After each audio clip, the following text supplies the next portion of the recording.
On a warm night atop Agrabah's palace, Princess Jasmine sat on an embroidered silk cushion, gazing at the shimmering stars. She wore a light sky blue dress adorned with tiny silver stars that twinkled as she moved. Her long black hair was tied with a blue ribbon encrusted with gemstones. Her hazel eyes were filled with worry, sensing something unusual. Aladdin appeared behind her, wearing a deep red velvet vest and loose white pants, and a light travel cloak rested on his shoulder. His dark brown hair was slightly tousled, and his charming smile sparkled as he held his magical lamp. He looked toward a distant swirling cloud and said, "Jasmine, do you feel like the sky is moving tonight?"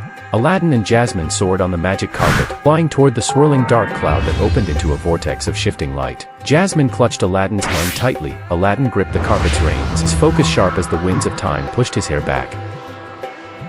Suddenly, a creature appeared and said, "Welcome to Neelam, the city that reflects who you are." Carpet dropped suddenly, landing them in a strange world. The sky was below and the ground above. Everything was upside down. The strange creature led them through a foggy hallway into a giant circular chamber. At its center stood a massive mirror, but it didn't reflect appearance, it reflected intent. Jasmine stepped forward first. He saw her reflection not as a princess, but as a barefoot girl in a white dress. Dirt on her cheeks. He said, "I always wanted to be free." Aladdin stood before the mirror and saw himself back on the street, not a thief or a prince, but a boy holding bread, smiling despite his tiredness, as if he'd returned to his roots.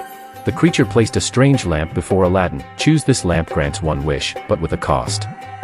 You either return to who you were or forget who you are." Aladdin looked at Jasmine, then down at the sky beneath their feet. "I don't want to go back or forget, I want to move forward." Jasmine, he reached out and touched the lamp. Suddenly, a circle of light burst around. His clothes transformed into a flowing golden sand-colored robe, glowing with faint magic, and his gaze burned with new resolve. Jasmine stepped beside him. The city began to tremble and flip again, but this time, it was balanced. The floating palaces vanished, and the ground returned to place. The creature's voice, "Those who know themselves restore the world." Jasmine held Aladdin's hand as they stood in the open square. Sky above them restored, but with flowing colors of violet and blue.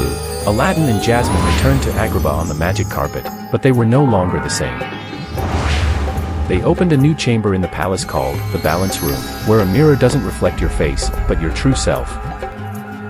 And with every new adventure, they journeyed, not to discover the world, but to rediscover themselves. The end.